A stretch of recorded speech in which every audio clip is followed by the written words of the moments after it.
If you want to follow along with your outline this morning, you can turn to page 4 of your bulletin. I've changed it around a little bit. That's what happens when you have an extra week to work on a message. But the basic outline remains the same. I had originally entitled it, How God Makes Us Stronger, and that is still applicable, but I'm focusing on one specific way that God makes us stronger, and the outline breaks that down a little bit. And that one specific way is on how we handle disappointments in our lives. Can you think of a time when you experienced disappointment? Some disappointments are relatively small. I think if Sweden had beaten Canada today, most of us would have been disappointed, but probably within a few hours or a day, we wouldn't have been thinking about it too much. Other disappointments, however, go much deeper. And when you look back on your life, you can probably see different disappointments and different levels of disappointment throughout your life. Some children, from when they are very small, are told by their parents over and over again, "You disappoint me." Can you imagine being told over and over again from your childhood on, "You are a disappointment to me," and dealing with that? Others of us, as we grow up and get older, we get married, and sometimes we go into marriage with these expectations. We think that marriage is going to be one thing, and it turns out to be something vastly different, and we are disappointed. We're disappointed in marriage. Sometimes we're disappointed with our mate. Sometimes we go into a job or into a career, and we think it's going to be one thing. We have all these hopes and dreams for the opportunities that we have. But we quickly learn that it's not turning out the way we thought, and we're disappointed with our career. And sometimes we retire after many years of working, and we have all these visions of what retirement is going to be like, but we're disappointed with it. Sometimes we're disappointed with ourselves. We look back on our lives and we think, look, these decisions that I've made, these points in my life where I could have gone in another direction, but instead I made the wrong decision. I moved in the wrong direction, and now I'm living with the consequences, and we feel disappointed with ourselves. Sometimes we feel disappointed with our church. We join a church thinking that it's going to be one way, and things happen, and decisions are made, or people treat us in a way that hurts us, and we're disappointed in our church. And sometimes we leave churches, and sometimes we drop out of church life altogether and say, "Who needs the church?" Sometimes at its most basic level, we're disappointed with God. We come to faith in Jesus Christ and we think the Christian life is going to be one way. But soon the bottom falls out of everything, and it seems as though we're banging on a steel door that we can't get open, and we're disappointed with God, we're disappointed with our faith, we're disappointed in this whole thing we call the Christian life. All through our lives, we are confronted with disappointment.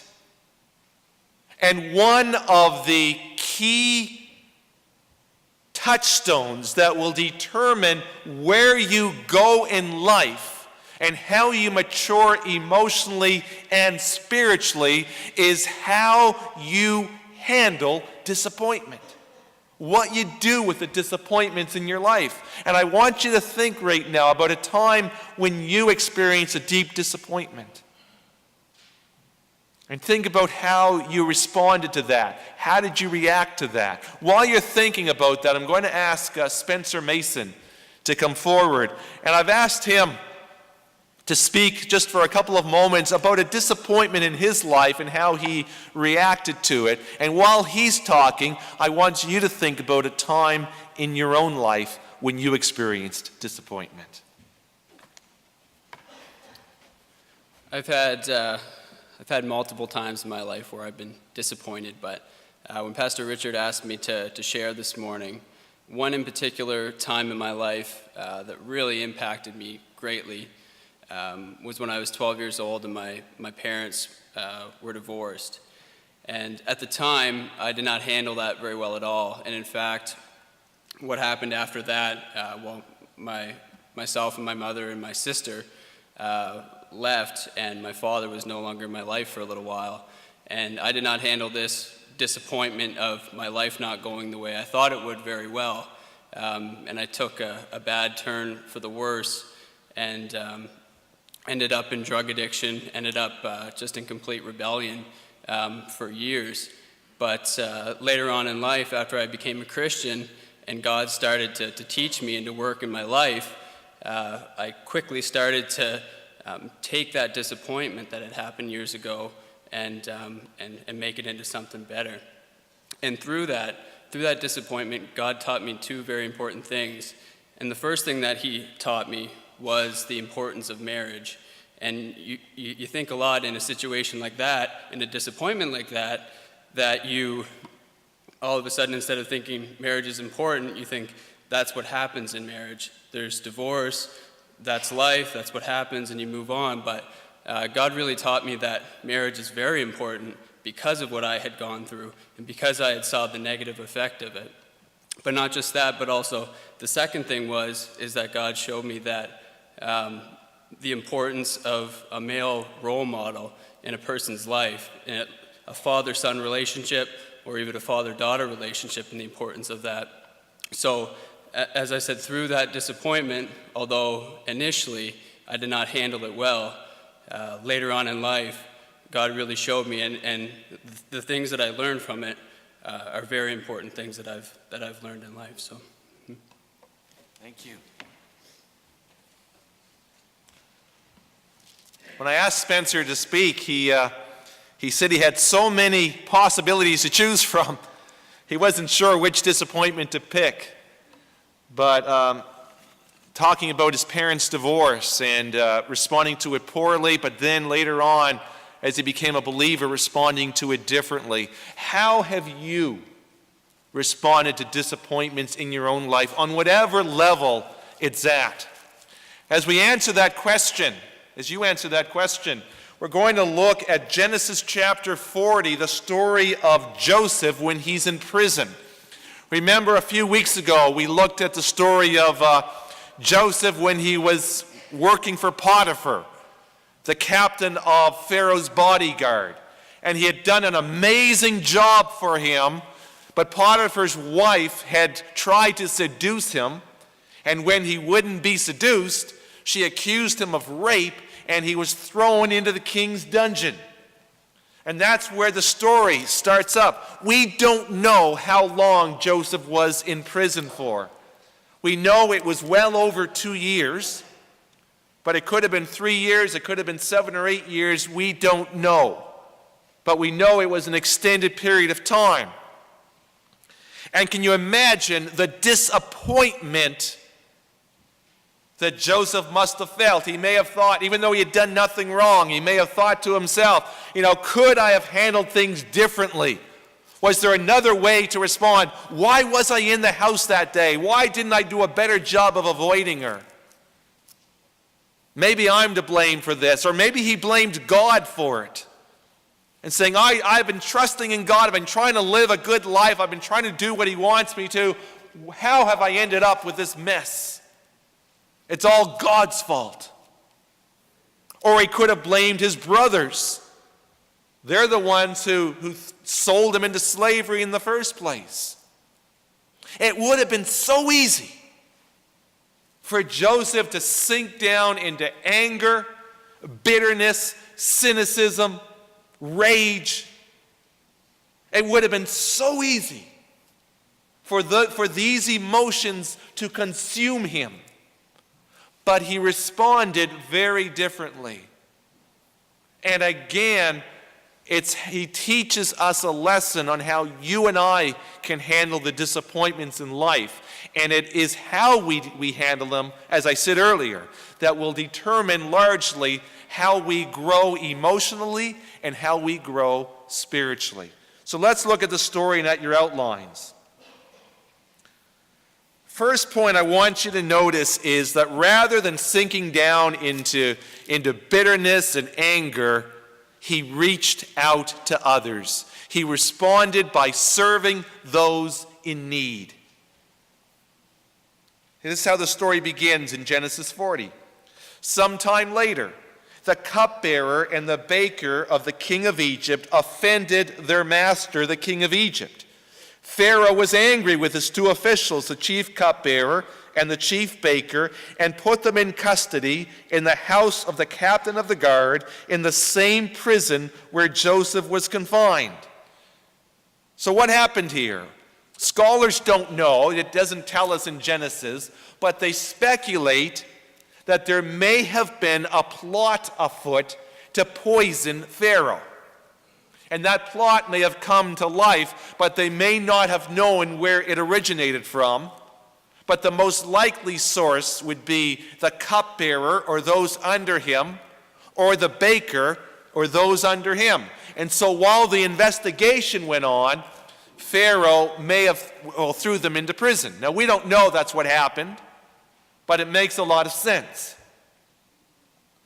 And so the captain of the guard assigned them to Joseph, and he attended them. There'd be an investigation going on, and the baker and the cupbearer would be in prison while the investigation was going on. There was no bail in those days, no habeas corpus.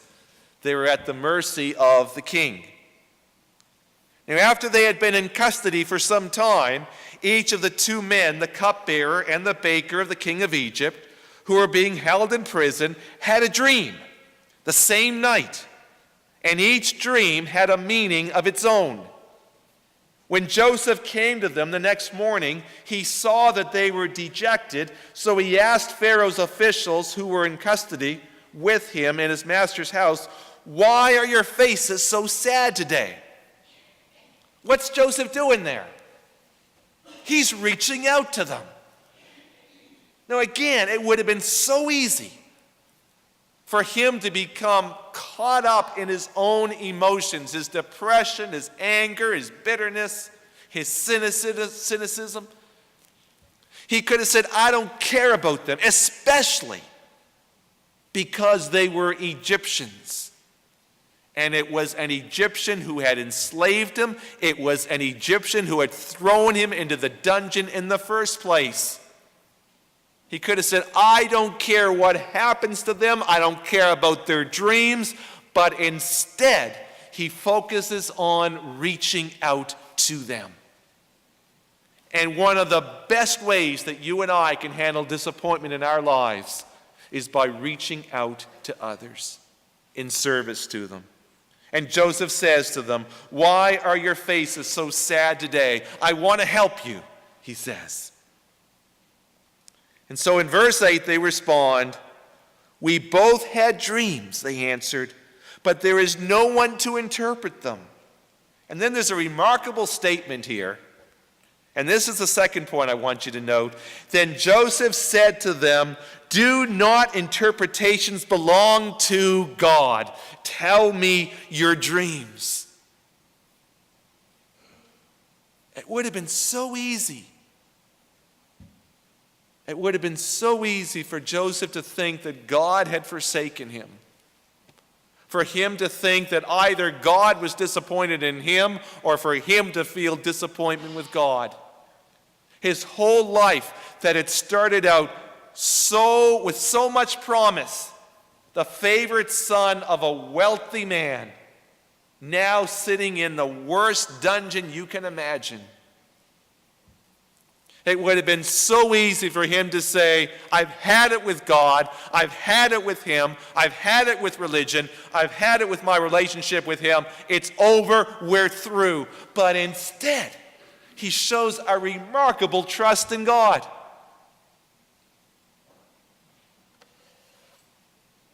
And what does he say? Do not interpretations belong to God? Tell me your dreams. He had the full confidence, the full faith, in spite of everything, that God was going to answer his prayer and reveal the dreams to him. His trust in God remained firm and strong. I'm reminded of Oswald Smith, one of the primary Canadian religious figures of the 20th century. Throughout his teens and young adulthood, he had one dream: to be a missionary. It's all he wanted to be. He dreamed about it, he prayed about it, he planned for it. And finally, in 1920, he stood before the examining council of his denomination. And they asked him questions, and he answered them as best he could. And then he left, and they called him in a little while later. And they said to him, "We're sorry, but you do not meet our standards. We will not support you as a missionary." Oswald was crushed, heartbroken.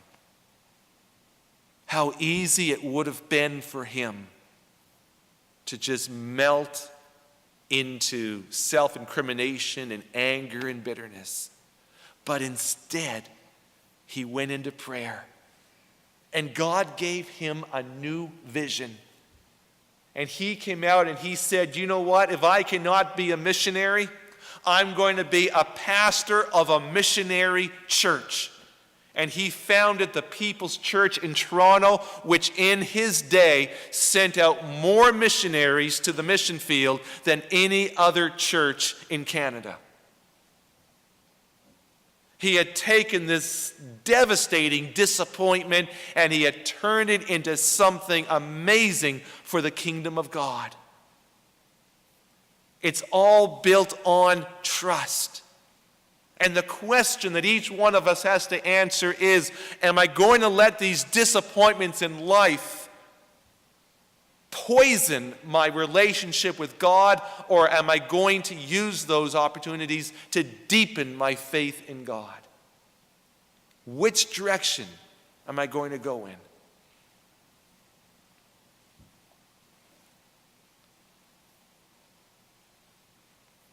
So Joseph says, do not interpretations belong to God? Tell me your dreams. So verse 9, so the chief cupbearer told Joseph his dream. He said to him, in my dream I saw a vine in front of me, and on the vine were 3 branches.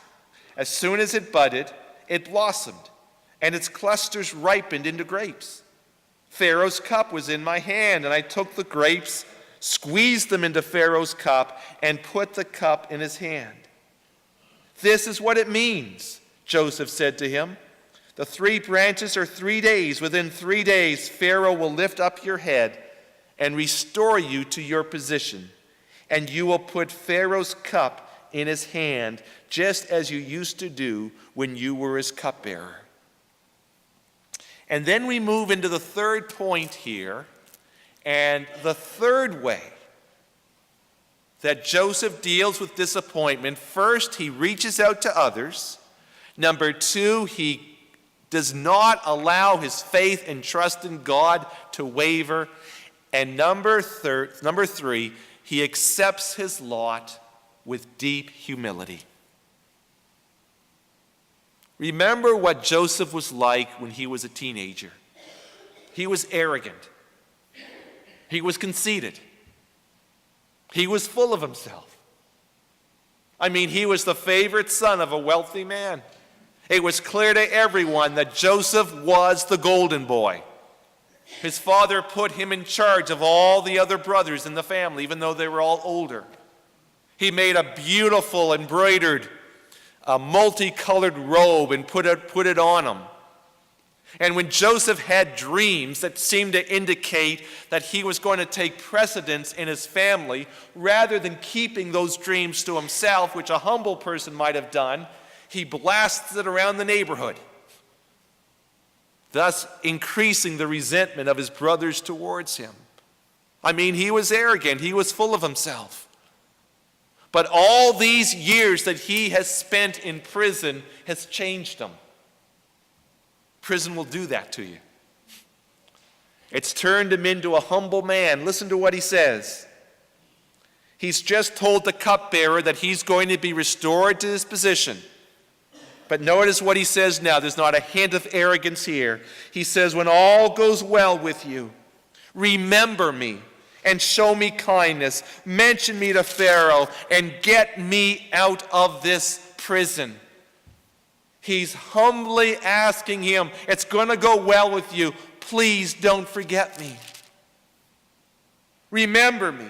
Show me kindness. Mention me to Pharaoh. Get me out of here. He's almost pleading with them. God will never use a person mightily for his kingdom who is conceited or arrogant. There is no place for conceit in the kingdom of God. There is no place for any sense of superiority. And God will do whatever it takes to humble us in order to make us into a vessel for him to use. And the question is, when we face trials and disappointments in life, are we going to let them humble us, or are we going to let them defeat us? Joseph could have let those trials crush him. He could have just given up. But instead, he developed a humble spirit. And it was that humble spirit that enabled him to be used by God in the future in a powerful way. Humility. Now it goes on in verse 16. When the chief baker saw that Joseph had given a favorable interpretation, he said to Joseph, I too had a dream. On my head were 3 baskets of bread. In the top basket were all kinds of baked goods for Pharaoh, but the birds were eating them out of the basket on my head. This is what it means, Joseph said. The 3 baskets are 3 days. Within 3 days, Pharaoh will lift off your head and hang you on a tree, and the birds will eat away your flesh. Not exactly the interpretation the baker wanted. But what does Joseph show here? I want you again to think of the context. He had spent months or years in prison. And a lot of that time was spent with the baker and the cupbearer. They would have become intimately acquainted with one another. It's like people who fight in a war together, they're friends for the rest of their lives. War can bond you like nothing else. And it's the same at times with prison. They would have spent every day together. They would have gotten to know one another. He would have been a close friend of Joseph. And it would have been so easy for Joseph to make up something. But what does he do? He shows courage. He shows courage. He tells him exactly what's going to happen. And in effect, what does he do? He gives him time to prepare for what's going to happen. He gives him time to prepare himself for death. And when you and I are facing a deep disappointment, it takes trust, it takes humility, but it also takes courage.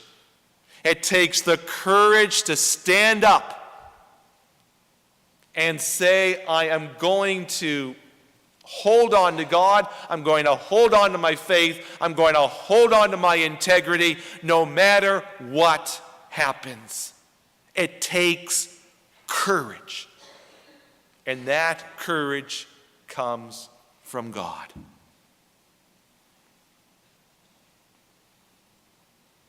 And finally,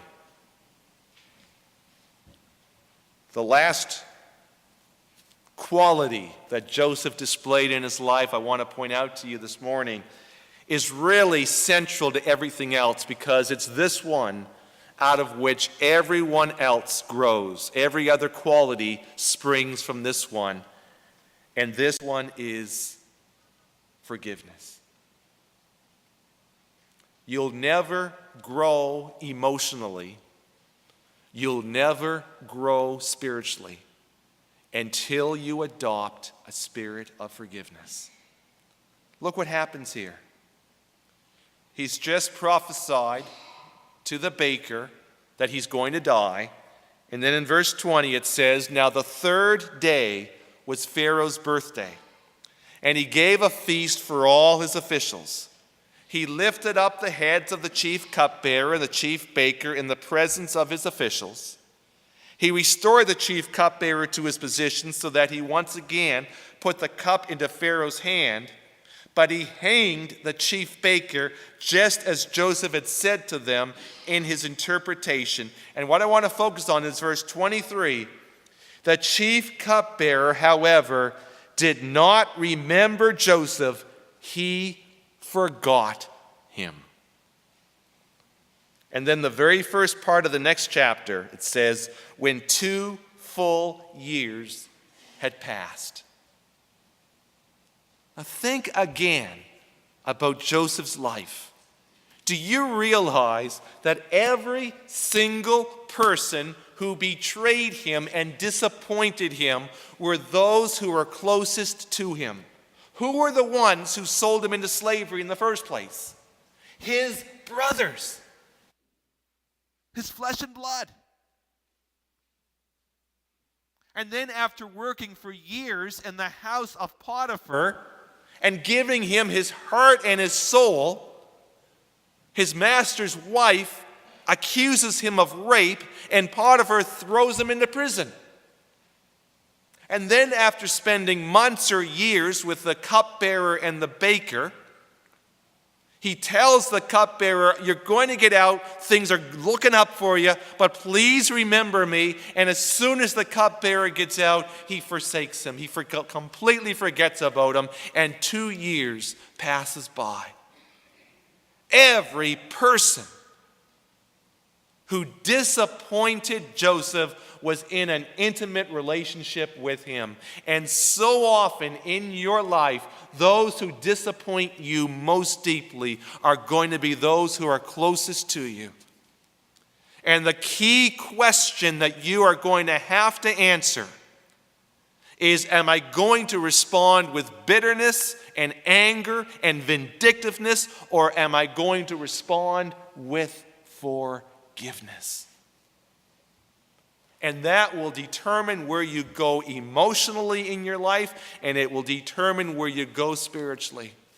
Because everything else, the courage, the trust, the serving others, the humility, every other quality grows out of forgiveness. And until you develop a spirit of forgiveness, you can't go anywhere else.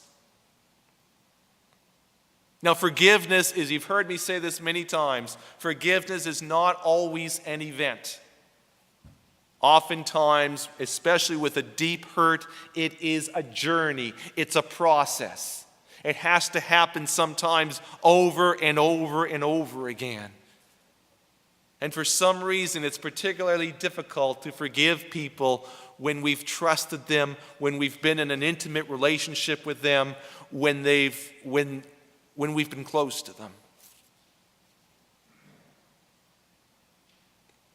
And the question that Joseph had to deal with here, and we're going to see, Mark's going to preach on some more of this story next week, but we're going to see that Joseph responded to his brothers, he responded to the cupbearer, not with bitterness or anger or vindictiveness or revenge, but with forgiveness. And we have in Genesis, remember I've said this over and over again through this whole series on Genesis? We've been on this series for 11 months now. What have I said? that in Genesis we have the very first things that God wants us to know, that He wants us to learn. And this is why this story is here, because He's teaching us the importance of forgiveness. It is the central, primary Christian virtue, because we cannot accept God's forgiveness until we also learn to forgive others. It's why Jesus prayed in the Lord's Prayer, "Forgive us our sins as we forgive those who sin against us." You and I are both going to have some very severe disappointments in our lives. We can't choose that. But what we can choose is how we respond. And we do that through the power of God.